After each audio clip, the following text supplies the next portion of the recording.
Tonight, did Rudy Giuliani make things even worse for President Trump? Again, Rudy's comments about collusion with Russia raising new questions and concerns. A former federal prosecutor joins us tonight to weigh in.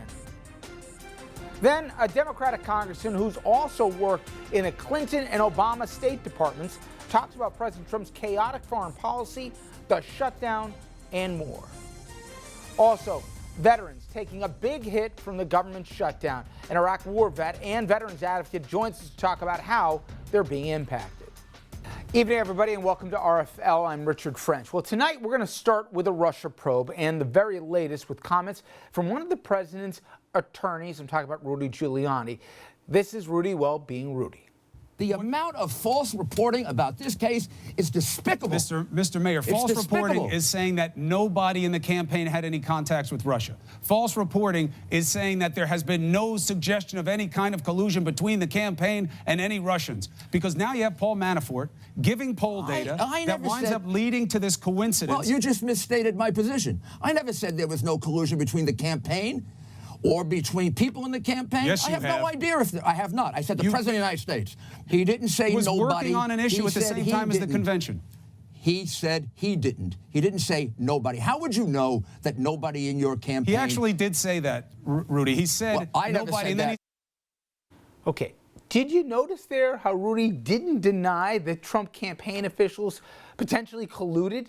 Now, this comes in the wake of a new court filing from Bob Mueller about Paul Manafort, heavily redacted, but it details some of the contact that Trump's former campaign chairman had with prominent Russians over an extended period of time. Now, one potentially damaging yet underreported nugget discusses Manafort's negotiations with a Russian oligarch named Oleg Deripaska.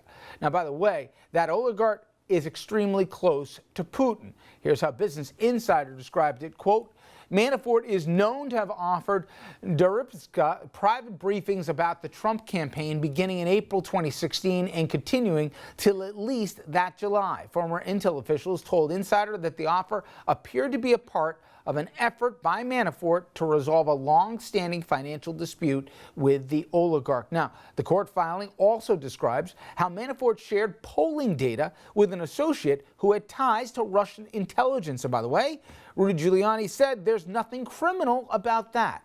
Well, joining me now, former federal prosecutor Steven Mulroney. Steven, a law professor at the University of Memphis. There's no shortage of places to go every day with this. But first, let's start off with the parsing that Rudy said. Oh, the president didn't do it, but I never said the people in the campaign didn't collude with the Russians. So there's that. Right. Well, I don't think that's actually quite factually accurate. I think both he and the president have, in the past, denied that there was any collusion at all regarding the campaign generally. But the far more important point is that you've already alluded to is this is a tacit admission that it might very well be the case that there were senior officials in the campaign who were involved in collusion with Russia. Now the latest position is just that Trump himself wasn't aware of it. It just seems like the positions keep retreating further backward, and as that happens, the noose seems to be tightening. Let's talk about Michael Cohen, the gift that always keeps giving here. The Wall Street Journal, of all places, reporting that he literally forked over cash in a Walmart bag to an individual for the determined purpose to rig polls to obviously benefit Donald Trump, to make him look better than actually he may have been doing in said polls. Beyond being something like out of a B crime movie, is there criminality here to admit to, in effect, wire fraud? He also, when pressed on it, said, I did it on behalf of the president, stating at least that the president had full knowledge of it and he did it solely for the benefit of Donald Trump. Was there a crime committed here? There certainly was a crime to the extent that this payment wasn't adequately disclosed or was disclosed in a misleading way. So either way, if it wasn't disclosed as a campaign finance violation, it was disclosed in a way that didn't accurately report what the money was for. There's a campaign finance law violation there as well. At a larger level, the fraud itself, is that illegal? Probably. It is probably, especially if some method of interstate commerce was used like a phone or the wire or the cross-state lines, that even be federal jurisdiction. I don't know if there's any additional legality, illegality on top of that, but you've certainly got a few predicate offenses that were involved in that. Steven, the idea that and the timing of when Cohen will testify, we now know the date, February 7th. Does that in any way give you a tell as to maybe where the probe is right now from a timing standpoint, in that, we've heard a lot of rumors. Well, we've heard rumors that for the last 6 months we were getting this report, if not longer, but nonetheless, a lot of people have been saying February. Do you think the fact that obviously they had to get this okayed in effect by the Mueller folks, the fact that he's testifying then may give us some insight as to when we'll actually get the report?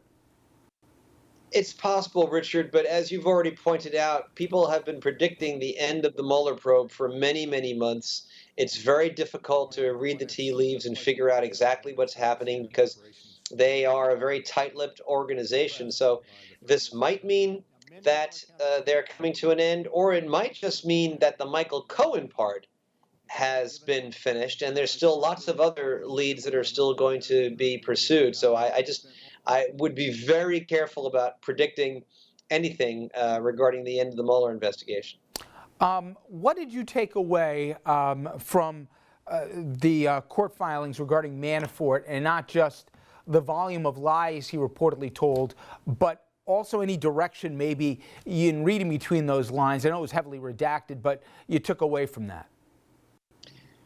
Well, when you add it all up, it seems clear that he was significantly in debt to these Russian persons who had very close links to the Kremlin and Putin, that he was actively working with them, sharing confidential proprietary information about the campaign, meeting with them.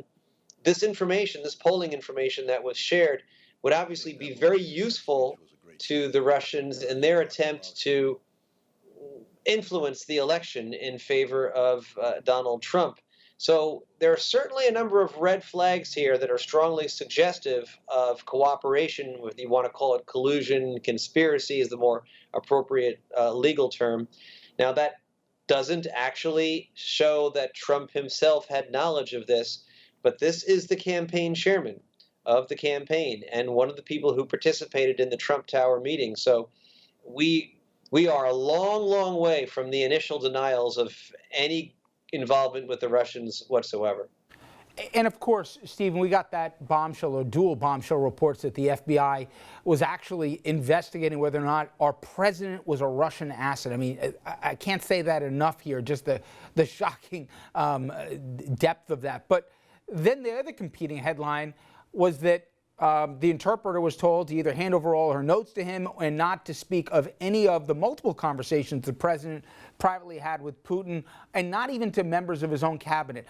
Now, I'll have a congressman on in a few minutes, and I'll talk about whether or not subpoenaing that interpreter and possibly the precedents going forward for future presidents. But do you believe, in some way, shape, or form, Mueller already knows the content of those conversations, whether it be through intel gathering or questioning possibly of the interpreter? I mean, that would seem to me, given where this probe has gone, with so many players either being convicted and the commonality of Russia being at the center of all this, that would be something that he'd want to know for his report to connect the dots. How much, if anything, do you think he knows already as to what happened in those discussions with Trump and Putin? Well, no question, Richard, that you're absolutely right, that is definitely something that Mueller would very, very much like to know. As to whether he already knows it, I don't know. There might be some avenues of investigation that would get that information, but that information is pretty difficult to get, short of a subpoena. So it's difficult to know for sure. I will say that the extraordinary lengths that Trump has gone to keep that conversation secret and to just, avoid having the disclosure of any records of the conversation is a little bit suspicious. Now, I know that he can argue that he's just going the extra mile to keep conversations with another world leader confidential, and he has a right to have confidential conversations with world leaders. Other presidents have done the same. Of course, key question is, has he gone to the same extraordinary lengths with his conversations through interpreters with other world leaders, or is Putin of particular concern here? And if so, why? It gets us right back down to the question about collusion. It always seems to come back to there. Stephen, I really appreciate a few minutes. Thank you very much. Thank you, Richard. And coming up next, we'll have my interview with the New Jersey congressman to talk about how the shutdown is impacting his constituents and also all the controversies with the president and Russia.